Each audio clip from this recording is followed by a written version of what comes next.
So for overlays, overlays are different than both the spatial join and the buffers, because with an overlay, what you're actually changing is the geometry, okay? So with the spatial join, what we had in is what we had out, right? So I had counties in, I got counties out. When I do an overlay, I am changing the geometry. So I can do different things. I can do a union that's going to combine all of the things together. But what that will do is it'll create new polygons in here. So instead of this county just being one county, it would then be 1, 2, 3 counties. Or if I was doing intersect, then all of this purple area here would go away, and I would just have, in this case, this line through, or this polygon that intersected with each section of these, okay?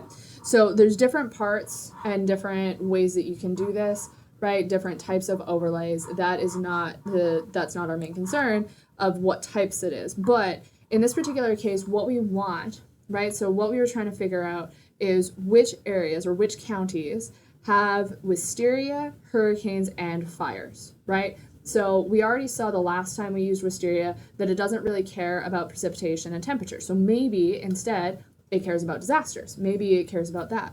And so that's what we're going to try and figure out is where is there fires, where is there hurricanes, and where is the wisteria? It's like, is there a lot of places where it exists, or is there not a lot of places where it exists? Maybe that will be the case. And so what we're going to do is we're going to do an overlay. And so with this, with the overlay, we are going to say intersect, because if we want all of them, intersect, right? If we want all of the things, if we want fires and hurricanes and wisteria, we need intersect, okay? So again, this is where you have to think about, what do I need, right? As you can say, it's very easy just to go through this, but think about what we're actually trying to figure out. So these are areas where all of them are located, okay? So same thing with the buffer. We have intersect and we have pairwise intersect, okay? So doesn't matter when you get into larger data sets. It might, for the purposes of this, it doesn't really matter. Okay, so we've got our input features. So our input features, we are going to want to have our fires, we are going to want our hurricanes, our hurricane buffers, and we are going to want our wisteria counties, okay? Doesn't really matter which one of the wisteria counties, you just need to have all of them. Okay, and so then, same thing as before, you're going to give it a useful name. Okay, so with a useful name, I'm going to go and I'm going to say USA wisteria, fires, and hurricanes. So, and co-location of all of these things, wisteria counties with that. Now, attributes to join. The default on this is all attributes. So what that would mean is that if I open up this attribute table, and this attribute table, right? So I've got the county attribute table, I've got the fires attribute table, and I've got the buffers, right? So I have all of those attribute tables. What this would mean is that there would be a table with all of the columns, So any column that you have in each one of these is going to show up in your output data set if you join all attributes.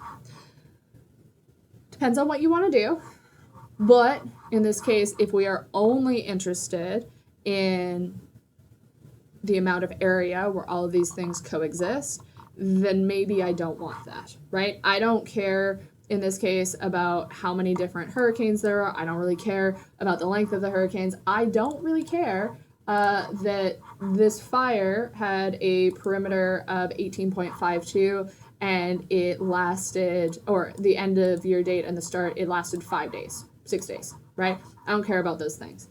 If I want to get at that information, a spatial join is going to be much more effective for getting me that information as opposed to an intersect.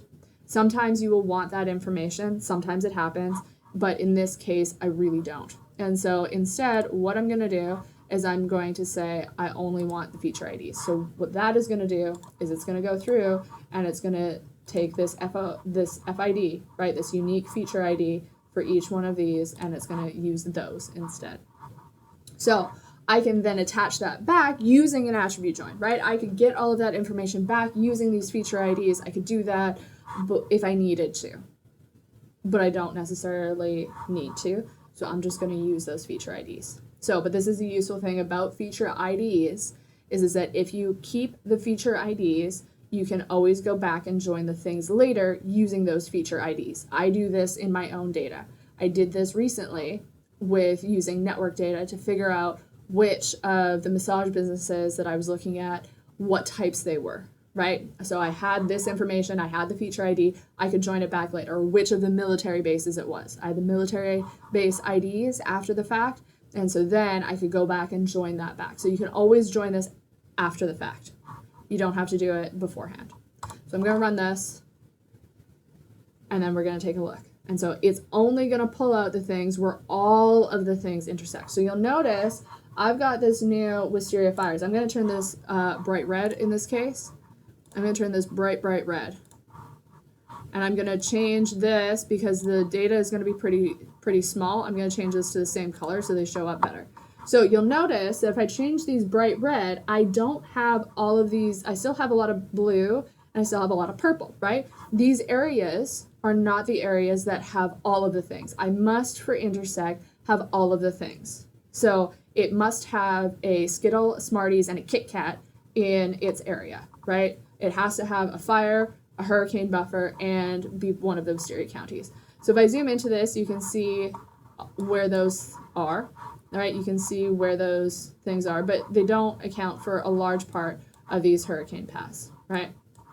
So if I uncheck everything else, right, I don't have a very large amount of area here, right? I only have a little bit of area. And if I go over to this side of things, I really don't have anything. Now, this is because I don't really have a whole lot of hurricanes. It has nothing to do with the fires. This is where there's lots of fires. Lots of fires. Not a lot of hurricanes.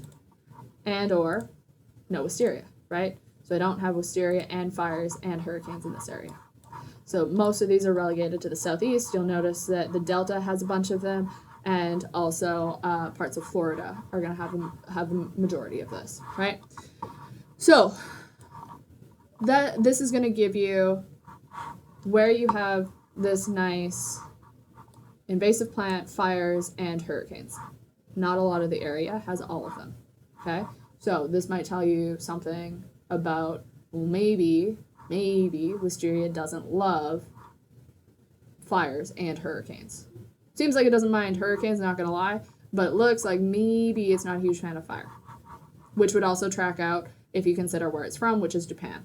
Japan, not as many fires as if you go to, I don't know, California, for example.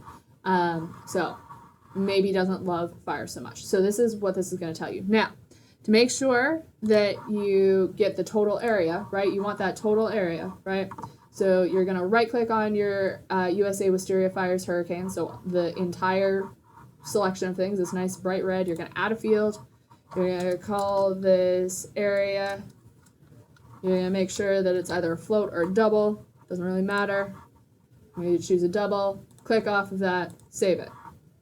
Just gonna add a new field, new column, right? So this is your area. So to do this, you right click on it, you go to calculate geometry, right?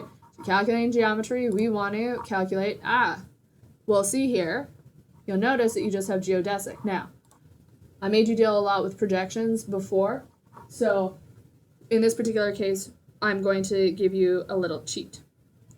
And with this, technically speaking, you don't have to change your projection to actually get this information.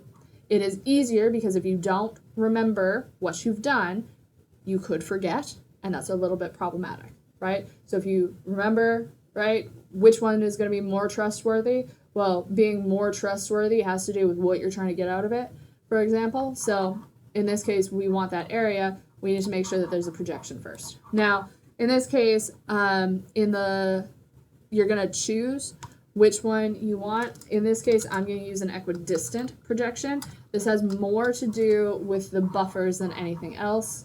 So I'm going to use the Albers equidistant projection. This one is also not terrible. It's not terrible for area. Obviously, it's not the same as an equal area projection. And once we do that, if I pop back up, it'll say area up here. We're gonna wait a moment. It's gonna give us our area unit. We're gonna say that we want this in square kilometers, and bada bing, bada boom, it's going to give us our area. Okay, so now you will have which areas are the biggest, which areas are the smallest, and if you go back to your statistics, it will also give you what your total, your sum area is, how much area of this. Okay, so from there, if you wanted to, you don't have to. If you wanted to, you could get percent of this, right? So what percent of the hurricane area, or what percent of the counties, or what percent of the USA has all of these things involved, okay? So you could do things like that. But that's what we got. So then all you need to do is make sure that you do a layout. So just as a reminder, this is import or insert new layout, and you'll do things that way. You've done this a couple of times now, so I'm not going to do a video for that one here, but I will also post the series of other helpful videos that I've done that are not specific to the lab. All right? So now what this essentially is telling you is how much area has that species and fires and hurricanes. There's not a lot of it, but you can see where it exists. So it's not that it doesn't coexist, but maybe, again, maybe wisteria doesn't love having fires and hurricanes, even if it doesn't care necessarily about temperature specifically. So a way that you can use overlays to get at new information about some sort of real world thing, in this case, an invasive species. All right, I will see you back here next week.